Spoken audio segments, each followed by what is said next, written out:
Hi, Ted. This is Ginger with the Overdrive show. How are you? Oh, very good. And how are you? I'm doing really good. I'm excited about my interview with you today. Well, thank you very much.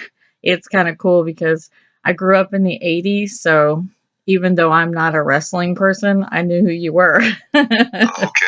You don't even have to like wrestling to know who you were or some of the people that you wrestled with. So I'm a MTV generation when all that came around. So Uh, Well, I just watched the documentary today and it's great because like halfway through it I forgot I was watching a documentary. It felt like I was just kind of on a journey, like watching a movie and just kind of going along you and your son especially just listening to the stories. It was amazing. So I'm very glad that you're sharing your testimony with the world.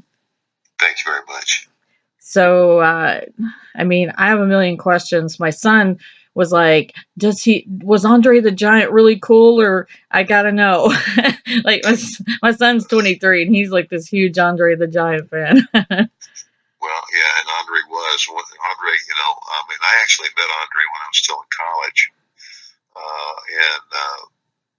and because he came to wrestle in the area where I was, and of course I had grown up in wrestling, so very very well known family, the Funk family. That's how I was introduced to Andre, and then then I didn't see him again until I got into the wrestling business, and then it just ended up that of course his documentary just aired last night and on HBO, Yeah. and it's a compelling story about a really great guy. He was bigger than life, and he had a heart that was as big as him, and he really was a good guy. And I enjoyed my time with him, and then my association with him in wrestling also helped elevate me to a higher status. So I'll always be thankful for that as well. You know what's kind of cool is I do remember, I will tell you that I was one of those girls that was, like we didn't even have wrestling in my little town in Texas. By the way, I'm one of the few people who know what West Texas University was. Well, you are very well versed. Yeah, I mean Amarillo, man. I've known Amarillo since I was in the first grade because that's one of the places my dad would go back to. We were there. I went to the first grade there, and I went to the sixth grade there, and then I came back the summer of '69 after I'd completed the ninth grade and was going to finish high school there. And then my dad died, and when he Right. died, I had to move back to Arizona where my mother's parents lived. Well, and I'm from Texas, but I live in Detroit, and so Amarillo to us was like Detroit. It was like this whole other country. Like it didn't even belong in the state. The weather was like a whole other world up there, wasn't it? Yeah, absolutely, and so flat. Yeah, flat and cold, colder at least. But I was so excited to. I didn't honestly. I'll tell you. I knew about a handful of things about you. I knew you were the $1 million man. I knew you had great hair at the time. You had the money belt, and you always did an evil laugh. And I knew very little about you, and but that MTV generation when that started, on television, you'd see Roddy Piper, get on there and scream about somebody. And, Hulk Hogan was big. It was all these different people like just screaming insults at each other. And I'm a girl, like we're very passive aggressive when it comes to, we don't get up in each other's faces. But I have so many friends that were fans of wrestling, and I was like, I just don't get it. Like, it's fake, right? Like, they're not really hitting each other in the face with their elbow, And they were like, "Who's your favorite actress?" And I said, "Julia Roberts, hands down." And they were like, Do you like her movies?" I'm like, "Every single one." And they're like, "That's fake," Yeah. Yeah, I was like, there you "You go. got me, you got me." But I didn't understand it, but I did know it took an incredible amount of strength to do the moves, whether it was real Oh, contact or oh not. yeah. My Well, that's goodness. just it. A wrestling match is the story, and the two guys in the ring are the artists. And if they do the match well, they can get you excited. They can make you happy. They can make you mad. like there's always a good guy and a bad guy, and ultimately the good guys win. And but it's the story they tell in the process, and you get wrapped up in that story just like you get wrapped up in a movie. You know what I think the best thing about your story is? I think it's the story of you can have one parent that's doing it for God and it will work out. You know, like, I mean, you had a dad that you looked up to and gave you character. And even in the time when you were struggling, your wife came in and pulled for the family. Like, you know, it's such a great story. But then you were always that figure, it sounds like, for your sons, you know. And I love how she handled it. Tell her massive props to her for handling it the way that she did to Yes. keep your family unit together, but still work things out with you guys without the kids feeling like they were pulled in the inside of that whole thing. Right. I'll let you tell a little bit about yourself. I mean, a lot of people who do know wrestling, you know, when people say, you know, the WWE, I'm like, I don't know. I thought it was a WWF. Like, that's when I was growing up, you Well, know? yeah. Well, it was when you were growing up, and they, they lost a lawsuit to the World Wildlife Federation, and so the WWF. So they just called themselves WWE, World Wrestling Entertainment, which is what they really are. Right.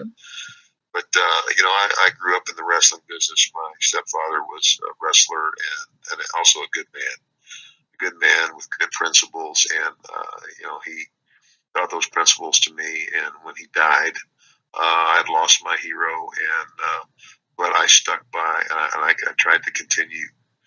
And it was kind of like I wanted, even though he was gone, I was like, I want to make him proud. I used to pray that, and so I was the first kid to ever come out of this little school in southern Arizona, Wilcox, Arizona, with a scholarship to play college football, and as good as that was, I did the right things in high school. But when I got the scholarship, I got then pride crept in. Yeah. Boy, look what I've done, and pride basically crept in, and over a period of time, the devil brings you down the slippery slope, and pretty soon it's all about you. And the next 20 years was all about Ted. And first marriage failed, and then I married Melanie, and we had 2 children. I got my son back from my other marriage, and things were good. But the price of fame.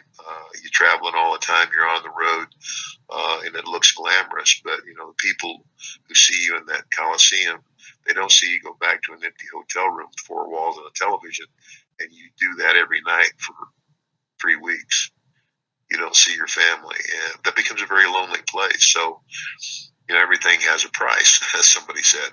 Yeah, I think it was you. So everybody's got a price. It's like, but if you are grounded and if you have accountability in your life, then things change. But and so I fell into the same pattern that so many other people in the entertainment world do: the drinking and the partying and the carousing. And by the grace of God, there was never any addiction. But what I got caught in was adultery.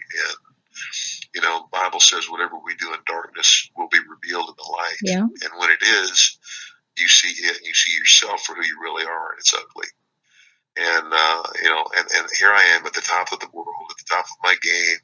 I got everything that I ever dreamed I could get in my industry. Yet in a moment, I realized that I had put at risk the most valuable things in my life: the love and commitment of a devoted wife, and the future and the stability of my children. And I never felt so low in my life. And it was a turning point. It was me truly turning back to the God of my youth, to the faith that I had as a child, and seeking God's forgiveness. But the biggest surprise for me was that my wife actually gave me another chance. And she was amazing. I think that that it takes a brave wife to say, okay, the money and all that's great, but no, you don't have a home tonight. You're not coming home tonight. You're until you fix this, you don't live here. I mean, many women just go ahead and say, well, the price of fame is I give up a faithful husband. But she was like, no, I draw the line in the sand. And the fact that she was surprised, I got to tell you, like, anybody that judges you doesn't know what it's like to sin or don't realize what sin is, because Yeah. 300 something dates a year away from home.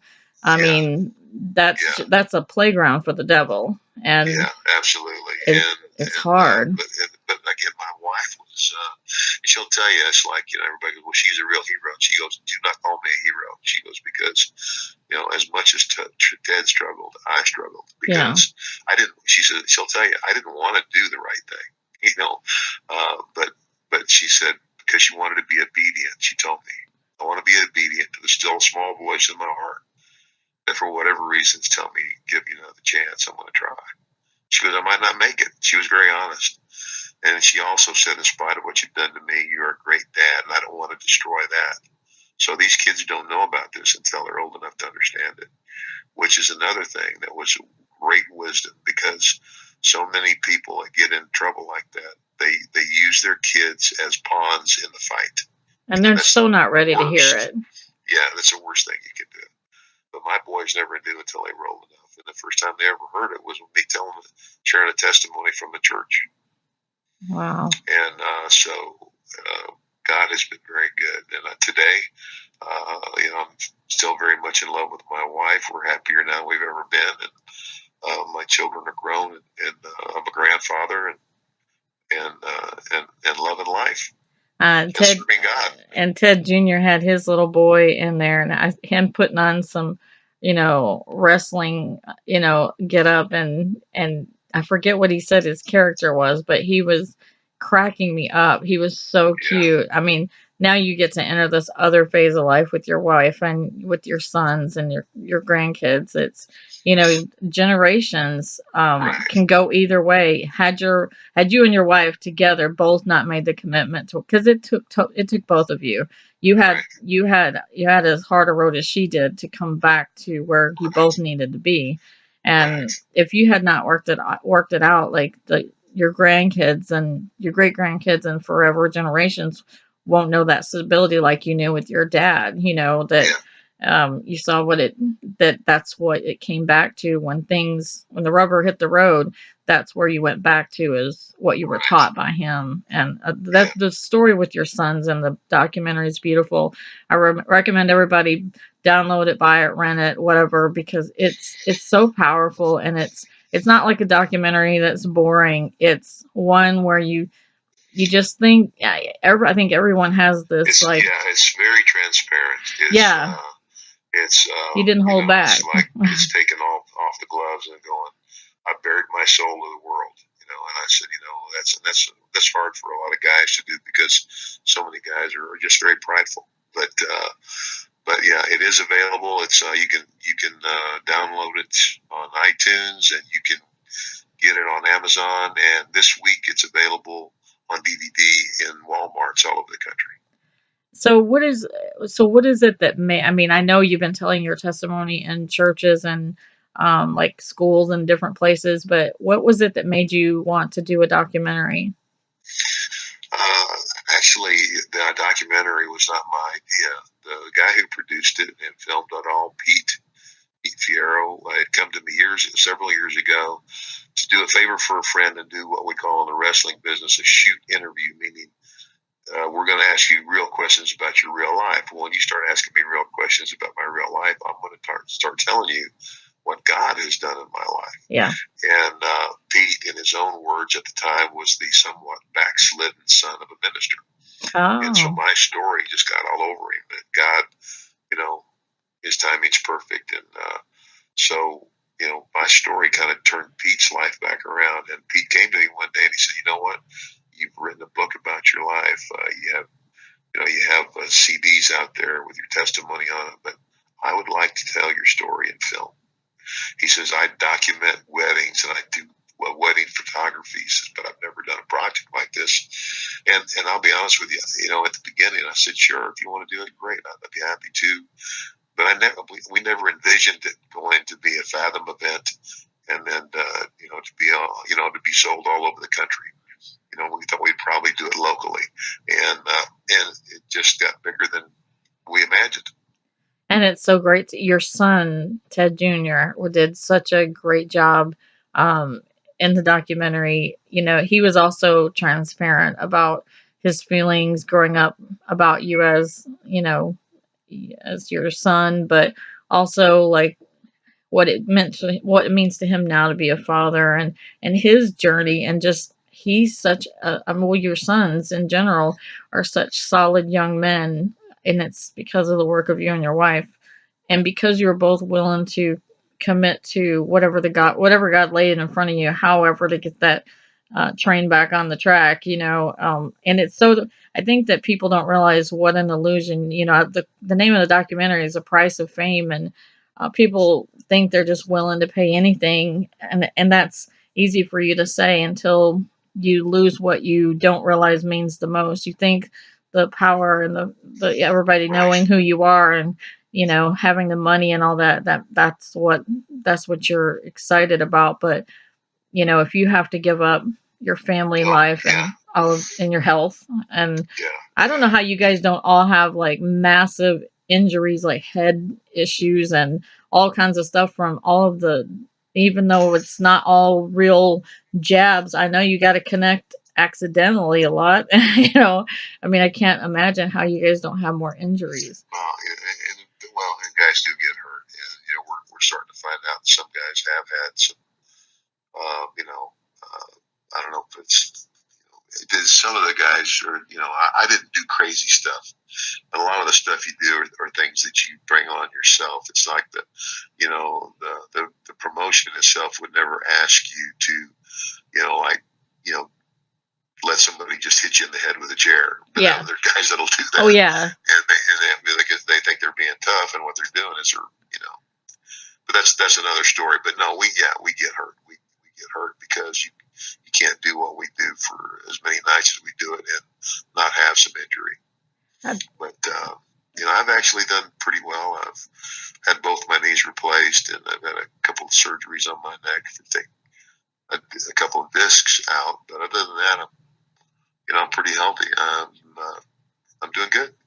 So, what is your relationship now with the wrestling world? What is your involvement? Well, I just went to WrestleMania, which this past weekend in New Orleans, and I'm on what the company calls their Legends contract, where if they ask me to make an appearance, and it's based on my availability, like at a charitable function or Make a Wish Foundation or just whatever, and again, to appear on the show occasionally, if they have something come up, and you go back and the 23rd anniversary of Monday Night Raw was just a couple of months ago, and they asked me to come back for that, and I did.